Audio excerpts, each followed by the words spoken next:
Amerika prezidenti bir saatlıq çıxışında çox müxtəlif istiqamətlərə toxundu, eyni zamanda İranla bağlı məsələyə də ayrıca bir yer ayırdı.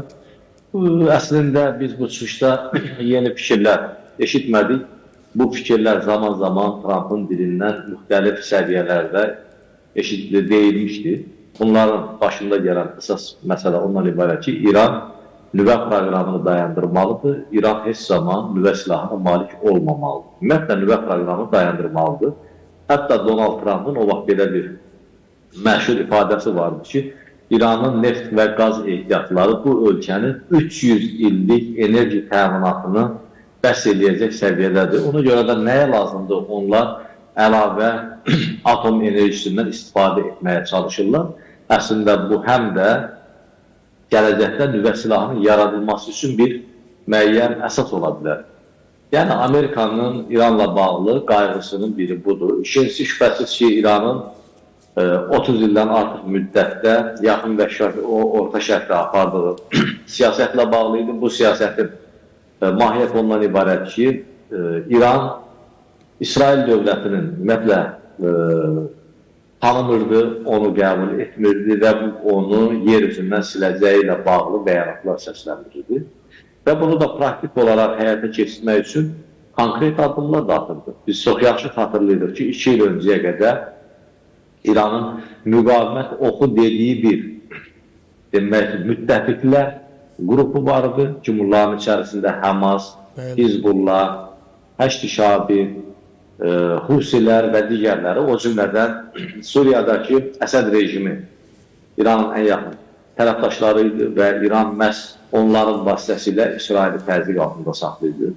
Amma məhz İranın təhriki ilə Həmasın 2023-cü ilin 7 oktyabrında İsrailə hücumu, 1200-dən artıq insanın öldürülməsi və yüzlərlə girovun götürülməsi yaxın və orta şərqdə yeni bir mərhələ başlatdı və məhz bu hadisə İsrailin hazırki hakimiyyətini, həm hakimiyyətini qorumaq üçün, həm də özünün ideallarını, yəni böyük İsrail ideallarını həyata keçirmək üçün müəyyən bir fürsət verdi ki, biz hal-hazırda yaxın orta şərqdə konkret olaraq Qəzza zolağında baş verənləri çox belə ürək ağrısı ilə izləyirik, deyə bilərik. Məhz bu İranın siyasətinin əslində nəticələridir. Bu müddət ərzində İranın həm özünün proksi qüvvələri, müqavimət oxu dediyi qüvvələr darmadağın olundu, Həmas ciddi şəkildə zəiflədilib, onun rəhbər kadrosu böyük ölçüdə sıradan çıxarılıb, Hizbullahın lider kadrosu sıradan çıxarılıb, özü ciddi şəkildə məğlub olub. Husilərə strateji zərbələr indirilib, İraqdan müəyyən İranyanlı qruplar artıq təşkilat edilməyə başlanılır və onlar yaxın hökumətin nəzarətini keçirilir. Suriyada Əsəd rejimi devrilib ki, bunlar İsrailin əslində imkanlarını artırıb, İranın da imkanlarını məhdudlaşdırıb. Məhz bunun ardınca da İran bu ilin iyun ayında İsrailin hədəfinə gəldi. 12 günlük savaşda da onun nüvə proqramına, o cümlədən hərbi rəhbərliyinin sıradan çıxarılması ilə bağlı İsrail böyük əslində addımlar atdı. Və Donald Trump'ın da o dövr verdiyi qərar, heç bir Amerika prezidenti bugünə qədər onu etməmişdi. B-2 təyyarələrlə Amerikadan 36 saatlıq uçuşla İran ərazisinə gələrək nüvə obyektlərini vurub geri dönməsi bu savaşda son, deyək ki, mərhələ oldu və bundan sonra atəşkəs oldu. Tərəflər razılaşmadılar. Əslində Trump'ın təzyiqi ilə həm İran, həm də İsrail tərəfi savaşı durdurdular. Və Donald Trump İrana hələ o zamandan xəbərdarlıq edirdi və o özünlə dediyi kimi mart ayında İran rəhbərinə məktub göndərmişdi, orada özünün təkliflərini irəli sürmüşdü, amma İran lideri, dini lideri bu məktuba kifayət qədər sərt reaksiya verdi və İranın heç bir halda təzyiq qarşısında danışıqlar masasına oturmayacağını və təzyiqlərə boyun əyməyəcəyini bəyan etdi və nüvə proqramı ilə də bağlı bunun dinç bir proqram olduğunu və davam etdiriləcəyini söylədi. Donald Trump əslində İranla bağlı bu fikirlərini çox dəyişməyəcək. xatırlatsaq ki, 2015-ci ildə İran və Böyük Altılıq arasında əldə olunmuş razılaşmadan Trump hakimiyyətə gələndən sonra çıxdı və onun o sənədi qəbul etmədiyini bəyan etdi. İrana qarşı sanksiyalar artırıldı. İndi yenə də bu sanksiyalar gündəmdədir.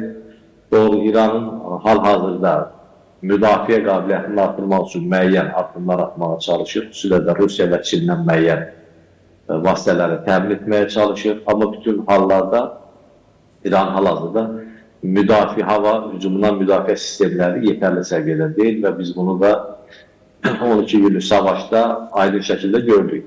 Donald Trump'ın əslində bu bəyanatı, bu çağırışı, eyni zamanda təhdidi həm də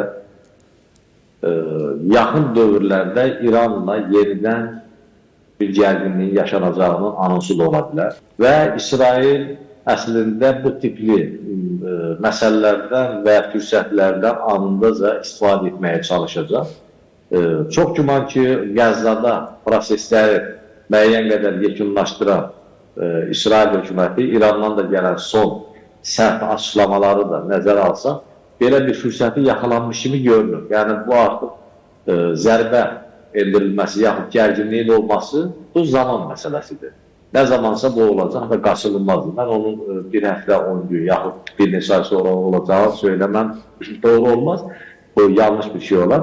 Amma onu bilirəm ki, İsraildə əgər Netanyahu hökuməti hakimiyyətdə qalacaqsa və proseslər də bu istiqamətdə gedəcəksə, yenə biz iyun ayında olduğu kimi İsrail tərəfdən hansısa zərbələrin endirildiyini şahid ola bilərik.